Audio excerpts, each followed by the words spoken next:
Okay, as folks are trickling in and coming in and out, we're going to just start off with the introduction. I'm going to hand it over to Dr. Myers. But as questions come up, please feel free to share them in the chat box or within the app. People have already shared questions there as well. Okay.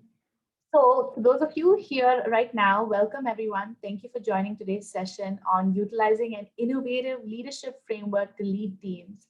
I'm Dr. Roshni Rao, the Director of PHutures, and today we're delighted to be joined by Dr. Chris Myers, who's an Associate Professor and the Founding Faculty Director of the Center for Innovative Leadership at the Carey Business School. I'm going to say that now. Please take a look at the rest of the description for Dr. Myers on the app, because I don't want to waste anyone's time, and Dr. Myers has to leave exactly at 4:30. So to maximize the event, over to you, Dr. Myers. And again, put your questions in the chat box. Cool. Well, thank you, Dr. Rao, and welcome everybody. Please call me Chris. Please, unmute, interrupt, throw questions in the chat as you are able. I think maybe cameras and mics are disabled for the session, so anything you need, you can throw in the chat. What I'd like to ask you to do as we're waiting for the last few people to join and getting started is take a look at the question up on the slide here of how would you describe your leadership style in one word, and just drop in the chat what that would be for you personally. You can use some of the sample ones that I've provided here on the slide or come up with your own, but drop in there what would be the approach that you take to leadership. And while you all do that, I'm going to close this window that's given us a bit of a glare.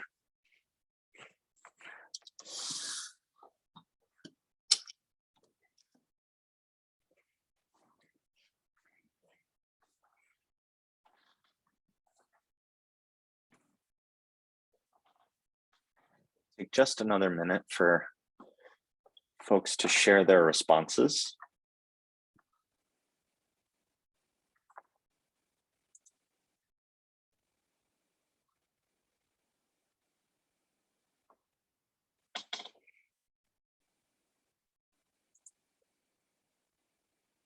Excellent.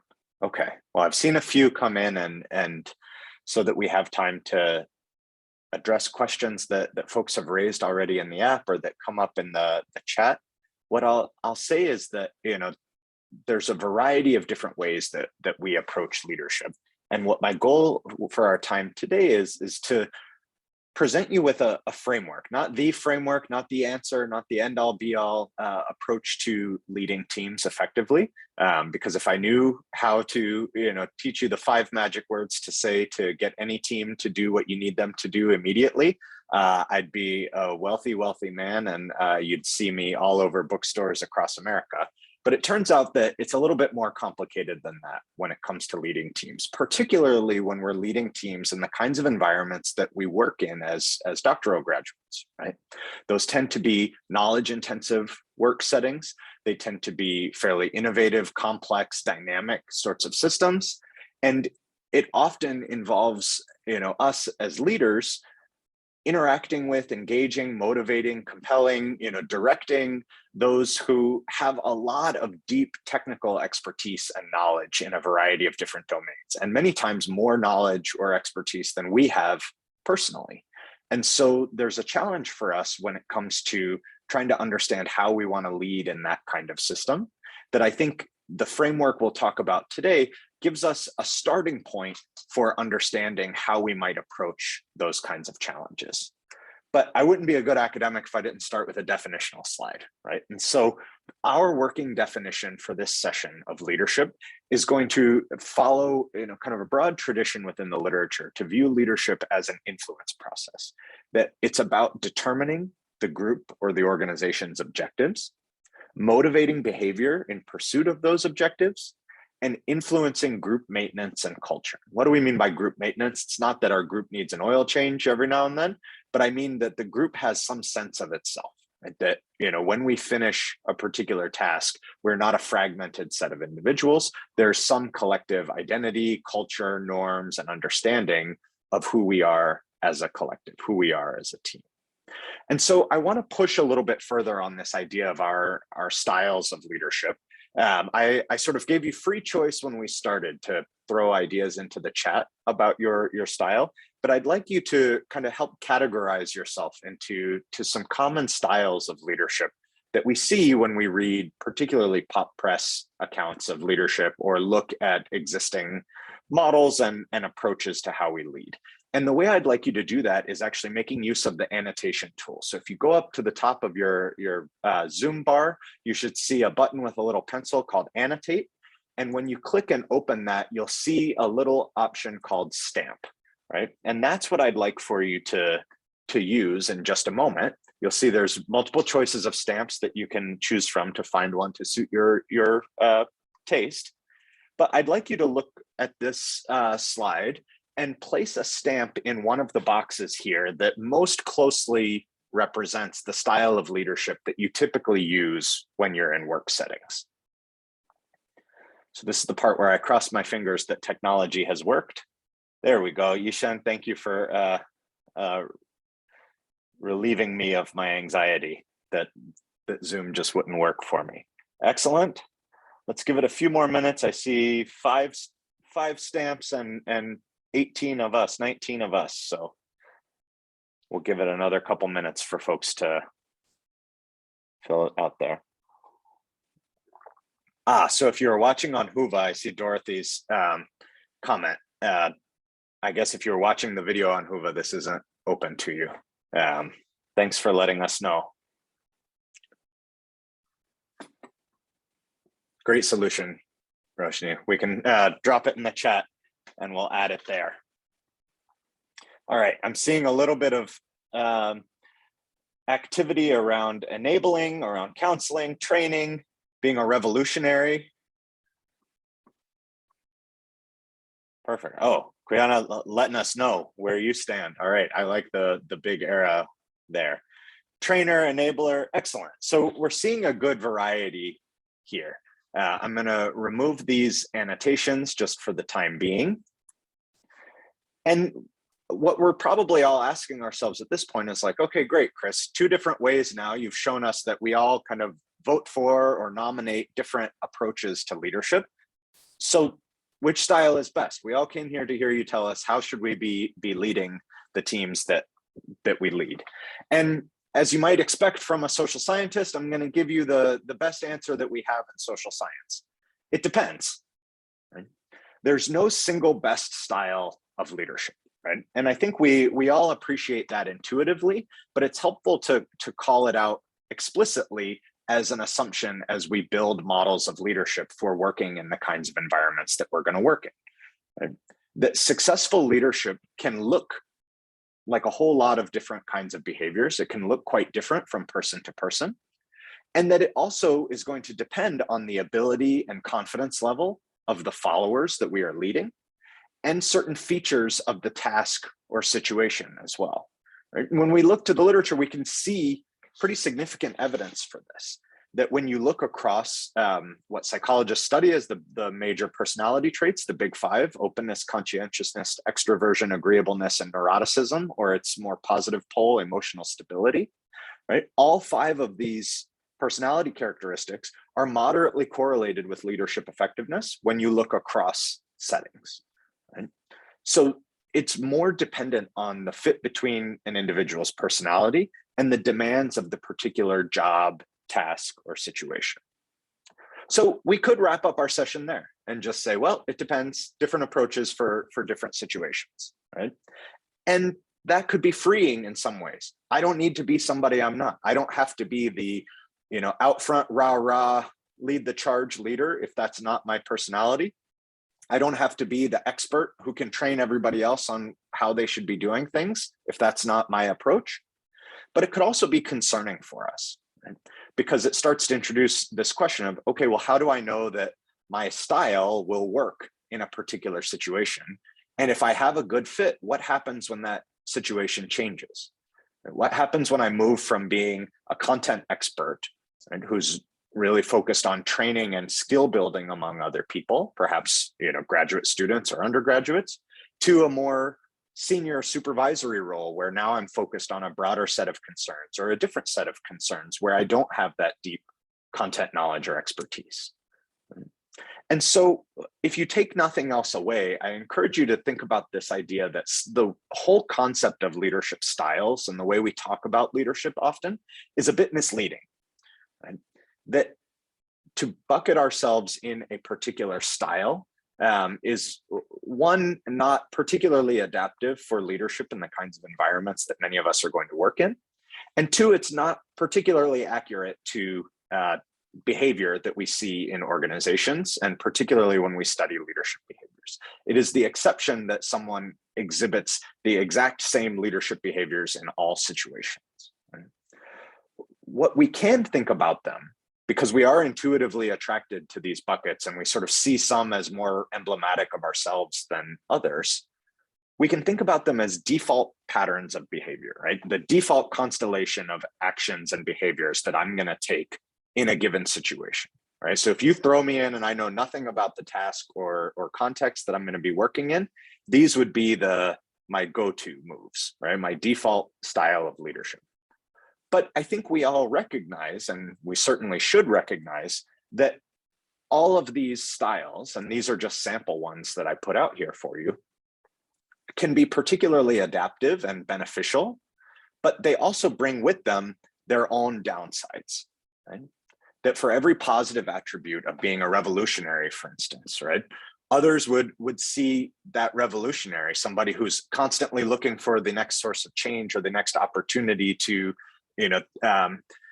tweak policies, practices, procedures, right? They can be seen as a disruptor or flighty, moving from topic to topic all the time.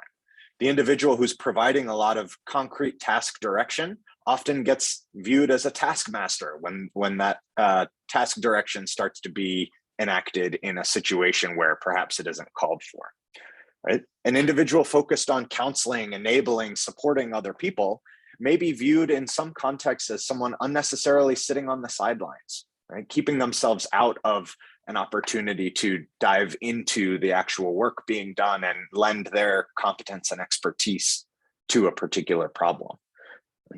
The extent to which we try to be fully empathetic with others and understanding of their needs can lead us into a mode of people pleasing that can at times get in the way of our effective leadership, right? And on and on. I could go around this whole circle and we could think about the downsides or challenges of adopting or adapting any of these particular styles.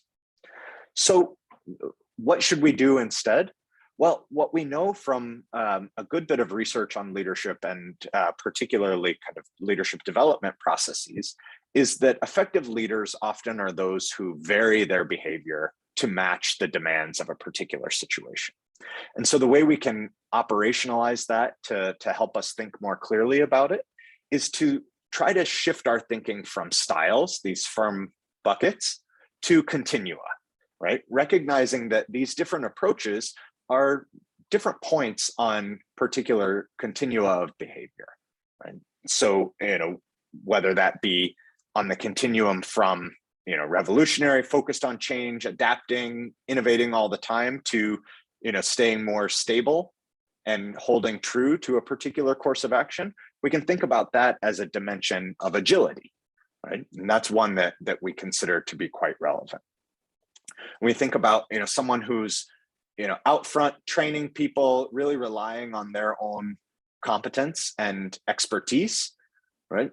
They may be, the person who's most knowledgeable in a particular situation.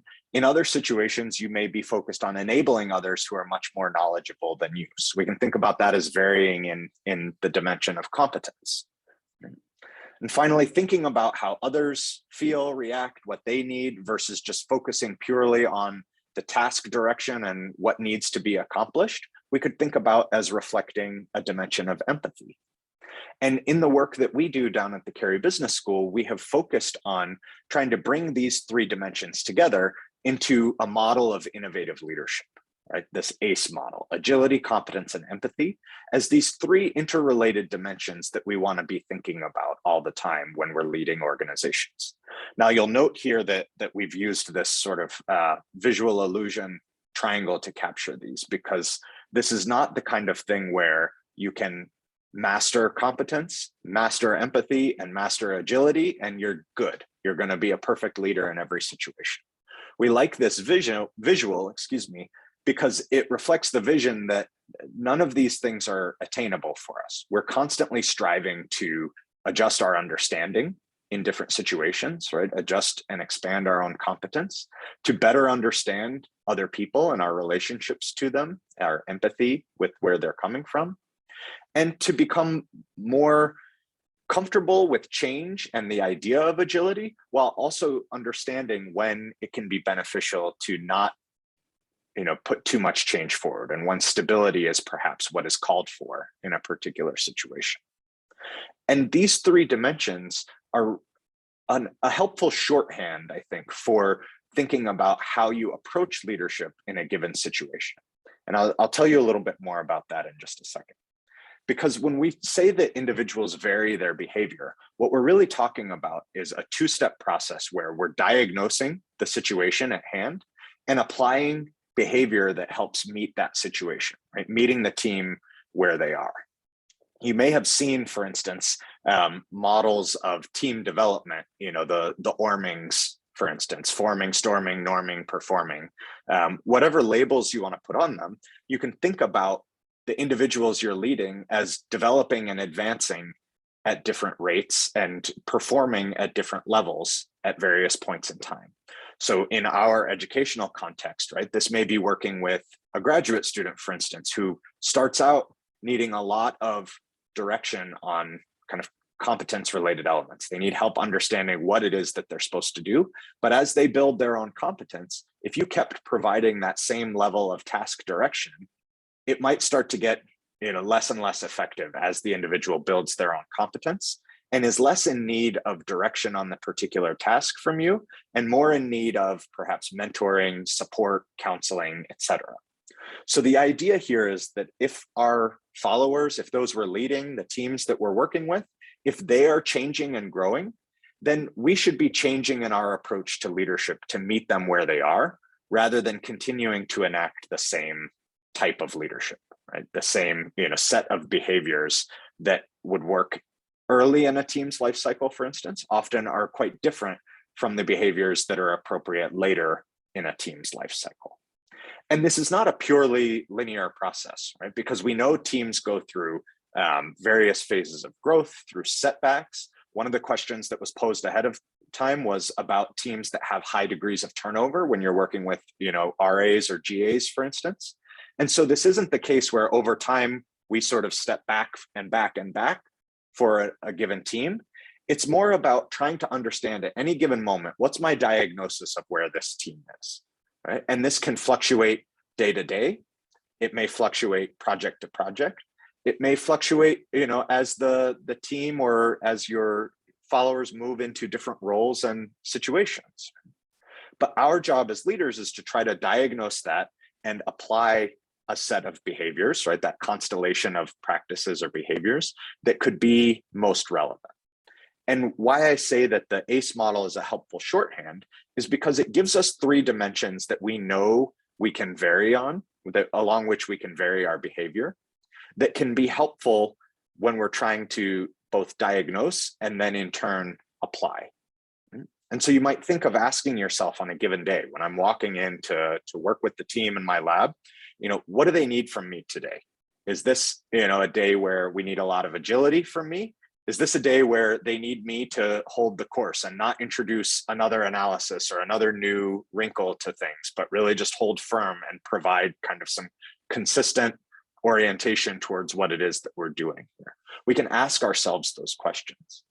And why I think it's a helpful framework is because when we often think about different dimensions or abilities in leadership, we treat ourselves as fairly fixed, right? So let's play in three-dimensional space here, right? If we imagine a three-dimensional space where each axis is one of these continua of leadership behaviors. So we have agility, empathy, and competence. What we might do is take an assessment, right? One of the validated assessments, a BuzzFeed quiz, whatever it might be, right? And let's say we take some kind of assessment and we say, yeah, I'm, 40% on agility. I'm maybe 50% on empathy and 80% on competence. I'm quite competent in this given setting, right? I'm an expert in this domain. Well, what our tendency is to say, oh, okay, well, I can map that combination of 3 points along 3 axes out, find this spot in space. That is me. That is my style as a leader, right? It's kind of a little bit of agility, a medium amount of empathy, and a lot of competence. That's who I am. But I think we can shift our thinking. Right? Rather than seeing this as the point where we live, where our style is, where we're always going to be approaching leadership from, I think it's more helpful if we switch to thinking about this as defining a conceptual space. That this might be our maximum comfort. This is the level at which we can reach in each of these dimensions, but it is not a fixed point.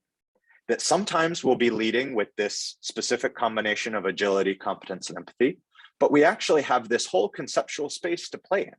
That other days we may move over here, or we may move down here as the situation demands, right? That we have much more capacity than we perhaps give ourselves credit for flexing our leadership behaviors and understanding that, hey, I have a lot of competence in this domain, but perhaps the thing my team needs from me today is not the best of my knowledge and competence and ability. Maybe it's a little bit of space to figure things out for themselves, right? So I'm going to dial down sort of my leadership behaviors coming out of competence today. Maybe I'll dial a little bit up on my empathy and understanding that they're struggling and may need a little bit more time.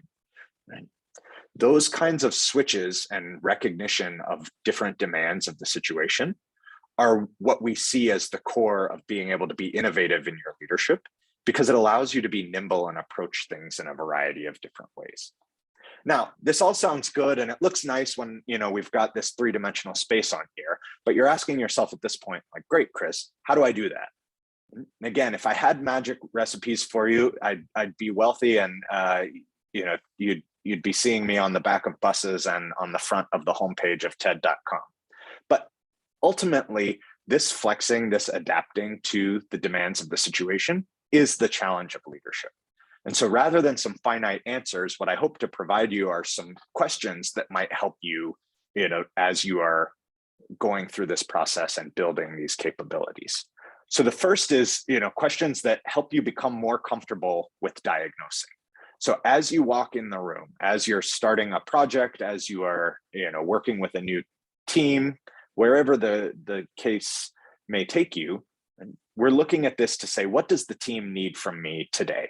Right? Or on this project or in this moment. And this can change all the time. What the team needed from me yesterday may be quite different than what the team needs from me today. The second is, a way of experimenting with different constellations of behaviors. So recognizing that we can flex along these. So we start out by asking ourselves this question of, is today a high or low competence day? Is it a high or low empathy day? Is it a high or low agility day? Right? What is the situation demanding? And what can I give as a leader that will best meet the demands of that situation or the demands of the team and the individuals that I'm leading? The third part of the challenge is trying to systematize, this process of diagnosis and adaptation, right? Because we might ask this question and it would lead to this question of, what does the situation need from me? And it would lead to a different set of behaviors today than it did yesterday. And there's a worry that that would make us appear wishy-washy, right? It may lead to a different answer if I say, what does this individual team member need from me today? Versus what does this other team member need from me today? And changing our behavior can make it look as though we're playing favorites. Right? Many of the pressures that we see in organizational life push us towards consistency, but it's the consistency that can get us stuck when the situation changes underneath us. And so building in systems that allow you to engage in that adaptation are the ways that we're really able to engage in this more adaptive, innovative behavior without it being weird, without your team, wondering, why is Chris such a Jekyll and Hyde kind of character? Yesterday, he was all empathy and, understanding that we might need to change the plan. And today he's saying, no, we got to hold firm. Like we made a decision yesterday, let's move forward with it. Right? And we've seen examples of these kinds of systems that can work quite well. There was a really fascinating study of basically an emergency department setting, right? A trauma department at a large hospital, where some organizational psychologists went in and tracked this pattern of behaviors that they referred to as dynamic delegation, where every day the attending physicians would start out by allowing the residents, more autonomy and control, right? Think about this as kind of a low competence, maybe slightly higher empathy day. But then they would physically adjust their position throughout the day, coming closer to the patient's bedside if they felt like the resident was struggling and maybe needed a little bit more direction on competence, and stepping away at other times, so that it wasn't that they were standing right next to the resident the whole time, but sometimes answering their questions and other times saying, well, you need to figure that out on your own. They created a system where they could physically get out of the way or get into the way, depending on what they saw the situation needing. And that's what I mean when I say systematizing this diagnosis and adaptation process, finding ways to make this part of your team's routine. Other leaders that I've seen will overtly have this conversation of diagnosis and application out loud with their team members so that they're aware that this is an intentional practice. It's not that I was in a bad mood yesterday and a good mood and an understanding mood today. It's that I understand you need different things from me at all times. And moving towards that practice where we can treat each situation and each individual in our teams to some extent exactly different, right? Exactly the way that they need in a particular moment, is a really powerful change that we can make as leaders. And the final piece of the challenge that builds on this systematic approach is thinking about this as a shared or collective approach, right? In other words, that knowing that we need not go it alone. So particularly in the kinds of world we work in, and as some of the questions posed ahead of time pointed to, we're often working in places where we may not be the most senior individual or the most expert in a particular domain, right? So I may say that, hey, look, my competence is not relevant here. If my diagnosis of the team situation is that we need some sort of high competence leadership today, is there someone better suited than I am on this team to be able to provide that? And maybe I'll focus on providing some stability and empathy, and this other person's going to be providing the competence that the team needs today. We need not be the single solution to all of our team's problems.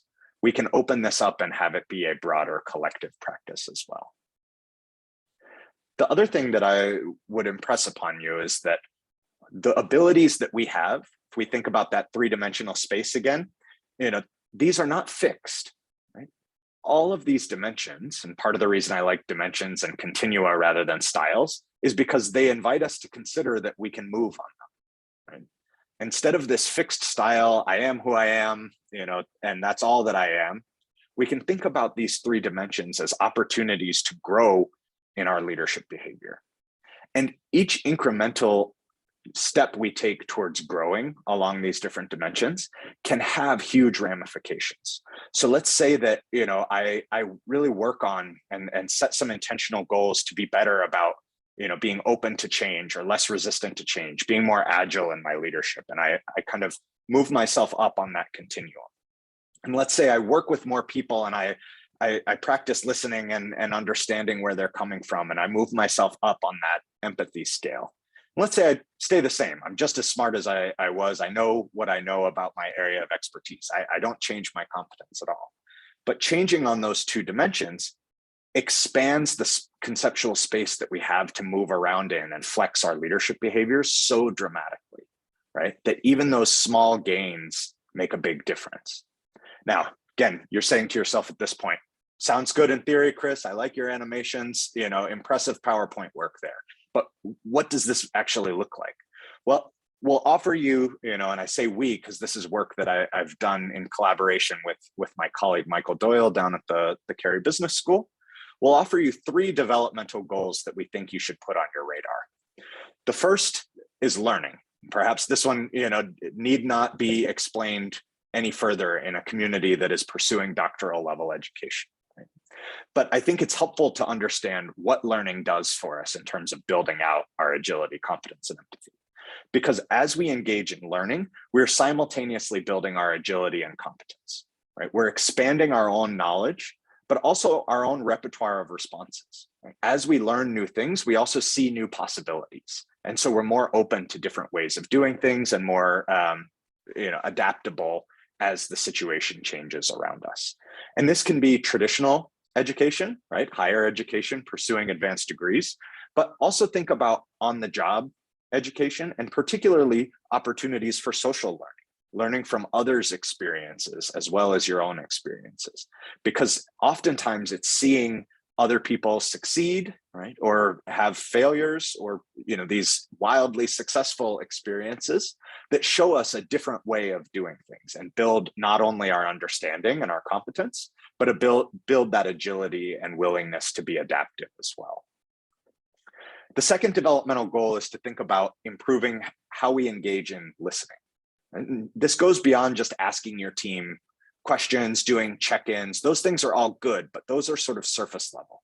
When we talk about deep listening and respectful inquiry, or what some have studied under the umbrella of relational coordination, where we really understand what other people are doing, but also how we are engaging with them and how they're feeling about what they're doing, we can get exposure to the same kind of new ideas that will help build our agility and our responses. We see different ways of doing things, but they help us flex that empathy muscle as well and really strengthen it, right? They help us understand where people are coming from and see more clearly how we might address concerns that others bring up.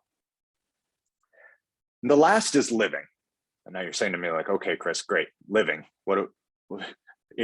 As long as I don't die, I'll be developing leadership. And my answer would be yes, in many respects, particularly when we live a full and well-rounded life, right? That we take time to reflect on the broad set of experiences that we have. And by that, I mean, not just continuing to deepen our expertise in one domain, but thinking about how we can engage in a variety of different types of experience throughout our lives that challenge us in different ways. So we know from the literature on leadership development that one of the most fundamental aspects of that is being exposed to these developmental challenges. Now, they're not always at work. Sometimes it's in a volunteer capacity that you are the most challenged. Sometimes it's through managing family dynamics that we can be most challenged and prompted to grow.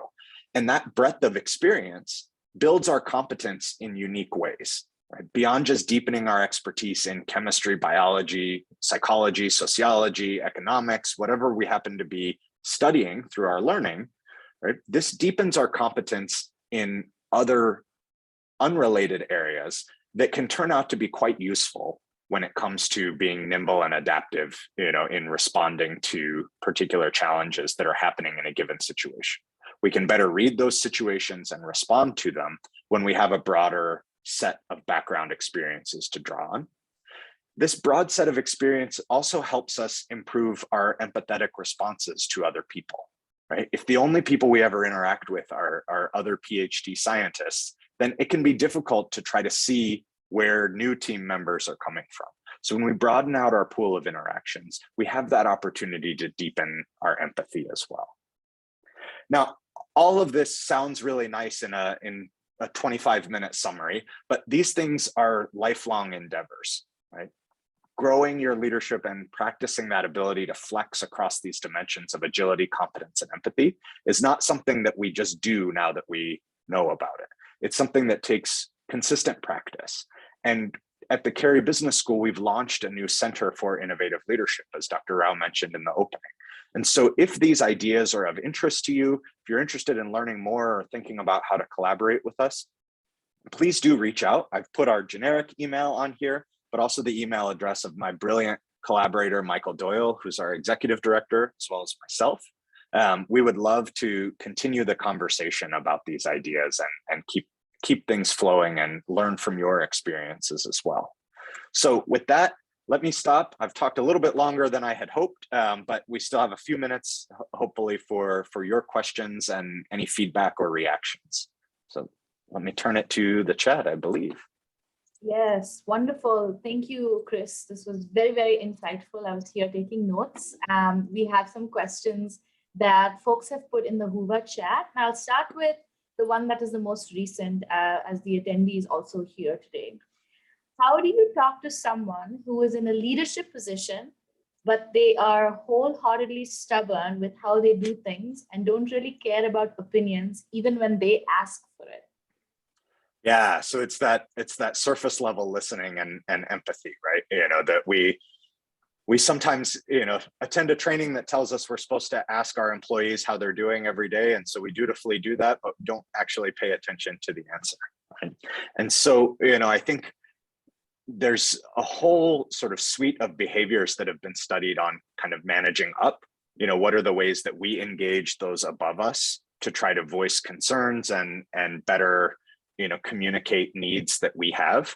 And, you know, one of those things that I think is particularly helpful when you see, you know, leaders struggling is really framing it as opportunities for you to aid them, right? And I'm not as familiar as I should be with all this literature, so I'm not drawing out the right terms. So apologies if this is kind of a meandering explanation rather than the tightly focused explanation it deserves. But approaching this individual with an opportunity to assist them with the particular task that's at hand. So, you know, if they're not listening to the feedback, hey, I'd love to try taking on some of this so that I could help, you know, grow myself and contribute to the team. Would you be open to me working with you on X, Y, and Z as a way into that conversation about how you do it?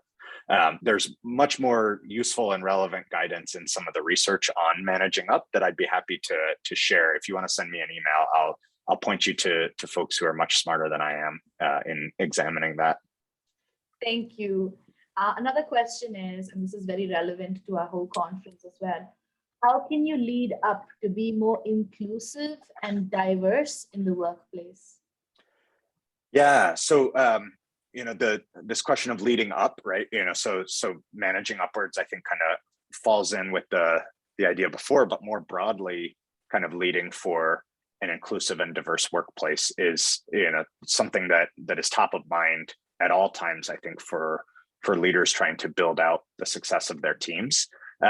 There's one piece that I have found really, really helpful, particularly as we think about building or expanding our teams, right? So how do we think about expanding our teams in ways that are diverse and inclusive, which is captured really nicely in something Adam Grant wrote about, rather than looking for cultural fit with your teams, thinking about this idea of cultural contribution. And I think about that with relation to these three dimensions as well, of, you know, looking at yourself and your team's capability and trying to see, where are we weak? Right? Maybe we have a lot of competence, but not a lot of agility. You know, we're all really empathetic and understanding, but, you know, maybe that makes us unwilling to take a big stand on something. And so if we think about how new people to the team could contribute to that constellation and expand our team's ability to engage in these different behaviors, it can sometimes be a helpful way of bringing in those diverse perspectives and helping us be more inclusive, rather than just looking for sort of more of the same. Right? Well, we're all really empathetic here, so we should only hire more empathetic people, is a way that we already start narrowing down, you know, without even intending to, our pool of diverse candidates and the pool that we might be able to draw on to help expand our capabilities rather than just fit our existing capabilities.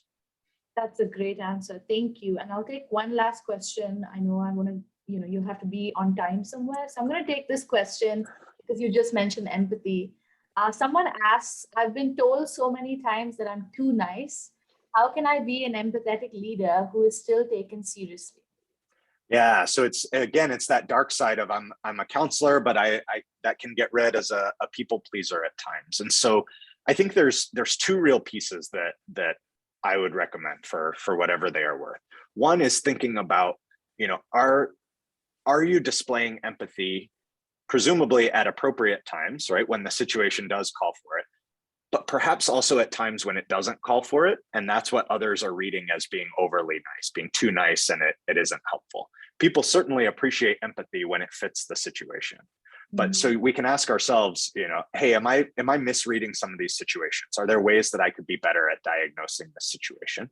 The second is that systematic piece of helping people understand, you know, within your team or the group that you're working with, how you are trying to read the situation and respond to it, so that when they see you expressing empathy, they don't read that as, oh, this person's just nice all the time and it's fluffy and nonsense. They see it as a strategic response to a need in the team, right? I mean, I can imagine, for instance, I have not had this experience, but leading clinicians on a COVID ward, is a harsh environment that calls for a lot of empathy, right?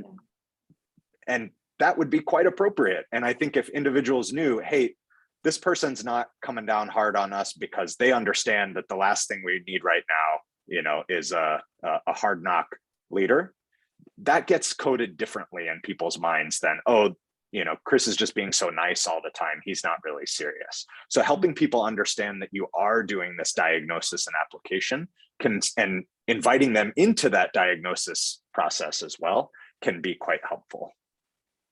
Well, thank you so much, Chris, for the many meaningful insights you shared at today's session. You've given us a lot to think about as we move forward in our journeys. Thank you, everyone, for staying on. Of course, the session is recorded, so for those who missed it, it will be available soon. After a brief break, we're going to go into the panel session, so stick around. Thank you, everyone. Thank you, Chris. Enjoy the rest of your conference, everyone. Bye.